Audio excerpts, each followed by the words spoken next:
Testing.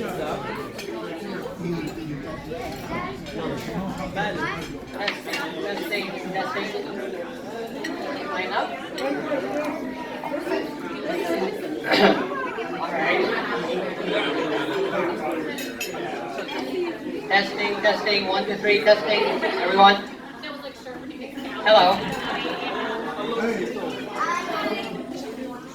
All right. Can you guys hear me? Excellent. And I'm gonna try to keep this PG. So let's test this. Every time I feel like the urge to say a cuss word, I'm gonna use this guy right here. So let's try. There you go. That works. All right. So thank you everybody for coming here, friends, family. I know all of you either flew over or drove over from all over the place. So we very much appreciate you guys being here with us. Thank you so much. It means a lot to us. So today, Lena and I got married again. We loved it so much the first time that we decided to do it again. But here's the deal, let me clarify this. 15 years ago when we got married, we had like the religious type of formalities. So we've always wanted to have a civil marriage. So finally, after 15 years of uncivil marriage, we did it. And there you go. And 15 years is a long time if you think about it. I mean, lots of things happened in 15 years, right? 15 years ago, we used to have flip phones. Remember those things? Flip phones? Remember them? And 15 years ago, there was no Facebook. No Facebook. That feels like ages ago, right? So lots of things happened in 15 years. And in the last 15 years, what I learned that marriage is a lot of work. And when I say a lot of work, I mostly mean a lot of work on the wife. So don't get me wrong, I mean, we do have division of labor at our house. So I handled the groceries. I mean, that's a tough job, thank you very much. There's a lot of manual labor involved, a lot of tough decision making. So do I buy 2 cans of beans or 3 cans of beans? And that's a tough, nerve-wracking decision because I don't want to screw it up and get yelled at back at home. I also do manual work, like the handiwork around the house. I like to think of myself as a handyman. So I know how to change light bulbs. I know how to hang pictures. That's pretty much it. That's all I know how to do. Otherwise, I just call a handyman and he takes care of it. Otherwise, pretty much everything else, it's Lena's job. So Lena handles the house. She manages the kids, their activities, doctor's appointments, our social events. She makes sure we get to those on time. Because if it was up to me, I would never get us on time. And I'm too embarrassed to admit it, but Lena also does all the bills and all the taxes. I'm ashamed of that, but to be honest with you, I like math, and I'm pretty good at it. But if I see a whole bunch of numbers with a bunch of dollar signs right next to them on a piece of paper, I get a panic attack. I start typing them. And so Lena pretty much does all of those. I don't handle them, except one time. There was one time when Lena went to Lebanon for 2 months, and I had to take care of the bills, and I did. I paid all the bills twice. I don't know how I did it, but I paid the bills twice. She had to come back and take care of all my mess, so she had to call every company and say, I'm sorry, my husband is an idiot, he paid the bills twice, and she took care of it. And then she came to me and she said, you are never, ever touching the bills ever again. You are smart. I was devastated. So I have a wonderful, wonderful wife. But what I didn't know when I got married, when I fell in love with Lena, is that I get the full package deal. Not only do I get a wonderful wife, but I also get a wonderful mother-in-law, father-in-law, sister-in-law, brother-in-law, the whole package deal. It's weird, right? Because people usually it's weird to love your mother-in-law, but I love my mother-in-law. And not only is Lena very efficient and very capable of managing a household, but she also happens to be very, very beautiful. So every time if I happen to show a picture of my wife on my phone to one of my colleagues or somebody, I pretty much always get the same response. Holy, this is your wife? She is so beautiful. Can you please wipe that surprise off of your face? And I very much get a very similar response when I show a picture of my kids. To the point that I always feel compelled to prove that my wife didn't in fact cheat on me. So I show a picture of my kids and they go, oh my God, these are your kids? They are so beautiful. I'm like, yeah, they're my kids. And they actually do look like me. Let me show you a picture of me when I was very young. I grabbed my phone.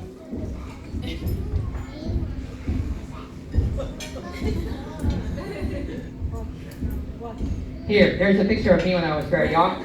Oh yeah, you did look handsome when you were young. And oh my God, you had hair. Of course I had hair. I mean, I see where you're coming from. There are these rare medical conditions where you're born without any hair whatsoever. But one look at my eyebrows and you could tell that I do not have that medical condition. It's pretty clear. So yes, I had hair. In fact, I had hair when I got married to Lena, and very soon it was all gone. Poor Lena. She's like, this is not what I married. I'm sorry, man, but your warranty has expired. It was all in the fine print. For better, for worse, for richer, for poorer, with hair, without hair. I am pretty sure I did not sign up for any of this. So yeah, and losing your hair is only a small part of, growing older, So, it's only a small part of growing older. Like, you feel older. I think, like, starting about age 30, everything pretty much goes downhill from there. And you could tell it. I mean, you go to a young people's nightclub or pub just to have a drink, and these kids look at you funny, and they're like, what the is this old man doing in here? And you feel older, you're like slower, you're a little bit stiffer, you have low back pain. It takes you a while to bend down to pick an object from the floor. It takes you a little bit longer to stand back up. And you have a whole bunch of medications right by your nightstand that you have to take every night. Hopefully none of them rhymes with Niagra.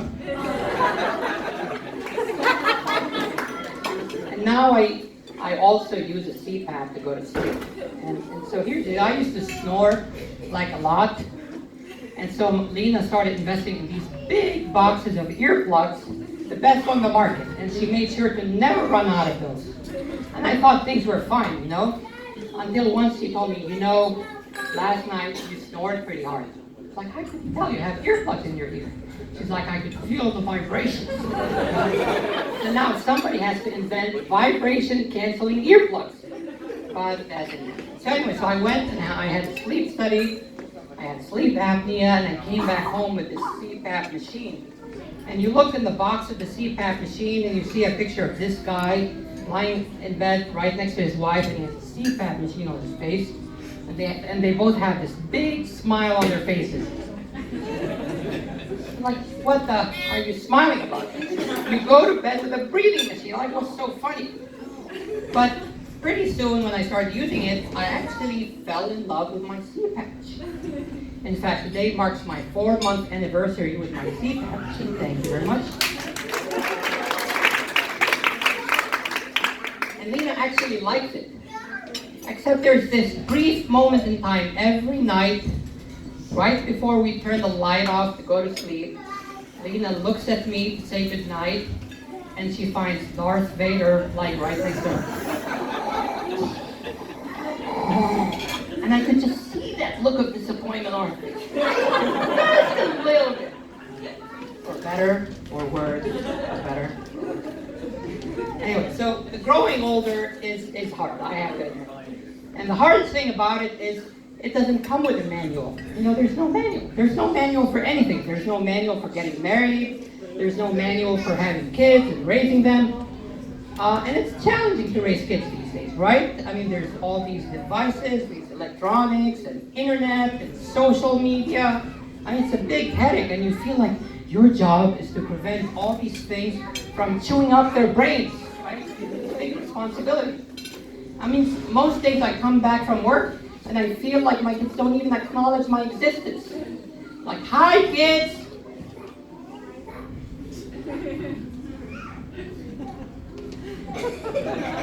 Hi kids! Oh, hi daddy, how are you? Good to see you. So now if they do come to me and they have a big smile on their face and they say, hi daddy, I get very suspicious. What do you want? So it's a big challenge to have kids. And you always have that guilt feeling that somehow you're not giving them their best because you're not like giving them everything you could. You have that guilt feeling. But here's my advice. If you want to minimize that guilt feeling, then this is what you should do. You should just set the bar really low. Set the bar really low. So you tell yourself, if my kids don't grow up to be like homeless or drug addicts or serial killers, then I did good. I did a good job. That's a good job. But my kids are great. I have to say my kids are great. They're perfect. They're perfect. And I don't mean perfect in like the traditional sense of the word. I mean perfect in like their own beautiful, imperfect kind of way.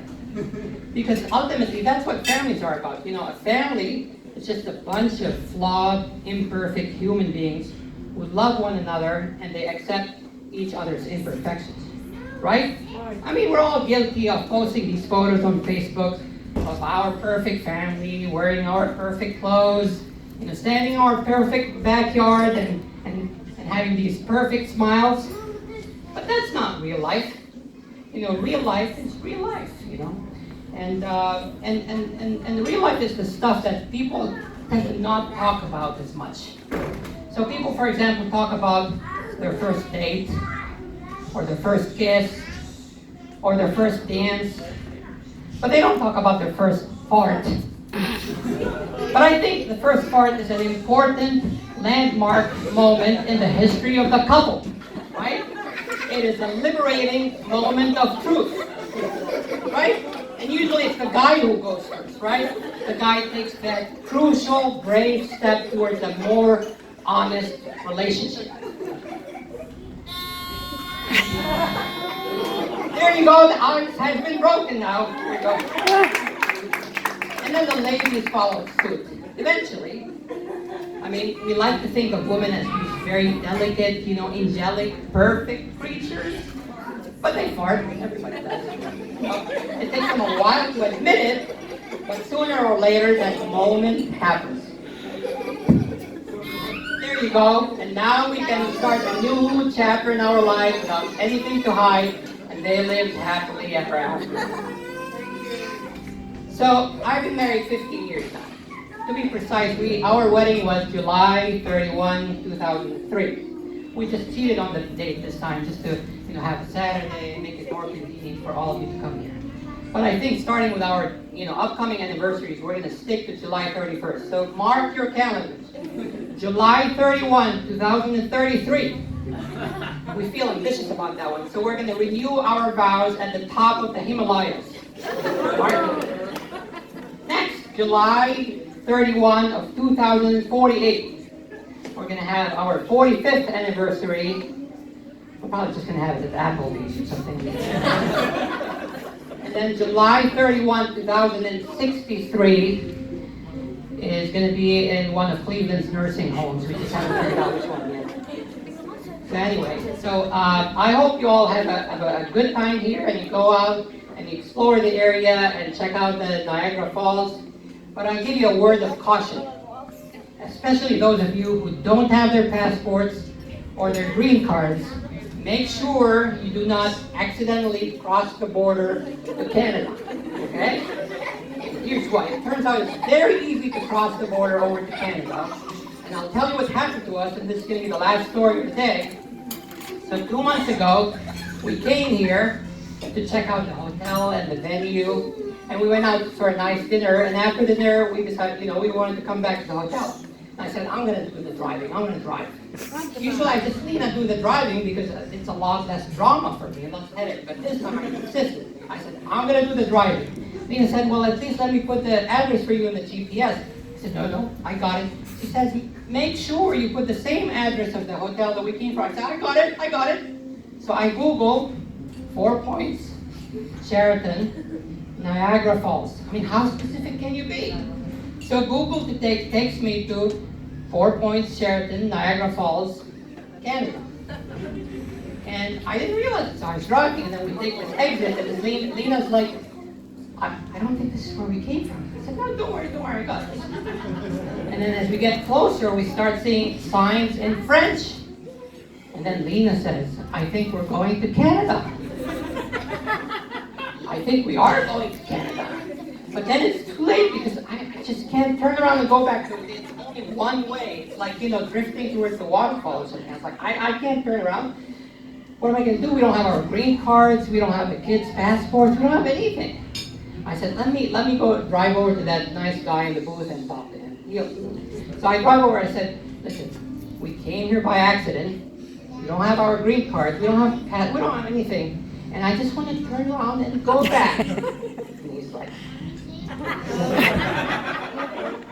it's not that simple, buddy. But we'll walk you through all the formalities, okay? Just answer these questions for me. So, do you have any merchandise over $1,000? I just want to go back and drive there and go back to you. I said, no, I don't have any. All right. He said, do you have any weapons of mass destruction? Like, no. I just want to drive around and go back. He said, do you have any agricultural items or livestock? Like, I don't have livestock. I just have 3 kids in the back. I don't know if that counts. So he drilled me with all the questions, and then he said, take these papers and go. You park right there, and you go inside that building. So we did it. We just crossed the border over to Canada. And I have to say, I hate borders. I hate borders. I mean, borders should be a thing of the past. They're so silly. They're so divisive. They're so arbitrary. I mean, there's like this line in the sand. I'm standing here. Now I'm standing in one country, and you cross over it, and now I'm in another country. And if you're born here, you have one nationality. And if you're born here, you have another nationality. I mean, how silly is that? Anyway, we drove and we parked in that spot, and Lena looked at me and she said, I told you so. I told you so. I should have done the driving. At least I should have put the address in the GPS. And a good friend never tells you, I told you so. A good wife, on the other hand, she can tell you that as many times as she wants.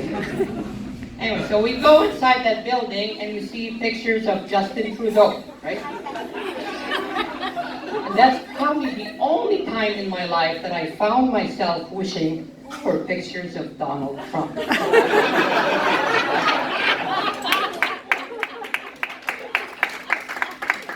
I still don't believe it. Like, I don't feel like I crossed over to another country. I just drove like I don't feel like I crossed over to another country. I mean, the people look the same. They talk English. I mean, their English is a little bit funny, but then still, I feel like I'm still in the same place. Anyway, so we go and have a seat, and I make sure I have a seat far away from my wife, because I could just feel her eyes digging holes in the back of my forehead. 30 minutes go by, and they still haven't called our name. So I'm like, I have to use the bathroom. And Danny has to use the bathroom. So I grab his hand, and I walk with him. I'm looking around, and then this nice lady, she talks to me. She says, excuse me, sir, are you looking for the washroom? The washroom is right outside the door. Like, I get it now. I get it. So they know that there's a whole bunch of skeptic people just like me who are not convinced they crossed over to another country. So what do they do? Pictures of Justin Trudeau, and they speak English like this, and they call bathroom washroom. I mean, so that's how they're trying to convince you to go to another country. So we go outside and we find that bathroom or washroom or whatever they call it. And we go inside and there's no lock on the door. Like, really? I mean, of course you're not going to have a lock on the door. You call it washroom. If you called it the bathroom, you would have had a lock on the door. Anyway, so Danny does his thing. I do my thing while my 4-year-old stands guard for me at the door. And then we come back. 30 minutes later, they call our name. They finish the paperwork. I thought we were done, but no. It's 11 p.m. at night. My kids are exhausted. They say, take your paperwork and go back to the American side, and they'll give you permission to go back into the U.S. My God. So we go back, and then this guy says, you cross over the border without paperwork, without green cards, without passports. Hey, Jimmy, these people cross the border without green card and passport. You know, we could fine $600 a piece for that violation. I'm sorry, sir, it's never going to happen again. Are we done now? No, you're not done. We drive over, park over there, and you go up on that building, second floor, there's an office there, and they'll take care of you. So we do that, we go to that office. I'm pretty sure it's called the Office for Idiots Who Cross the Border Without Their Paperwork. And we're finally, after another round of questioning and lectures, we're free to go. And we finally come back to the U.S. So here's our story. Don't do the same thing we did. This time, though, it was a lot more straightforward. Everything was easy. We drove over to the courthouse. We got a license for getting married. And today we said our vows. We're married. Everything was so easy. Tomorrow? Yeah. You see, getting married is so easy. If you ask me, it's a little too easy. Any two people can look at each other and say, let's get married. And then just go, and they get married. So I'm thinking, getting married is like crossing the border to Canada. There's this line. You're like, okay, well now I'm married. There you go. Wait a minute. I don't like it here. Let me go back. Wait a minute. Whoa. What are you doing? That just doesn't happen though. There's rules to this. You have to fill a whole bunch of paperwork and she takes half your money. Thank you guys so much.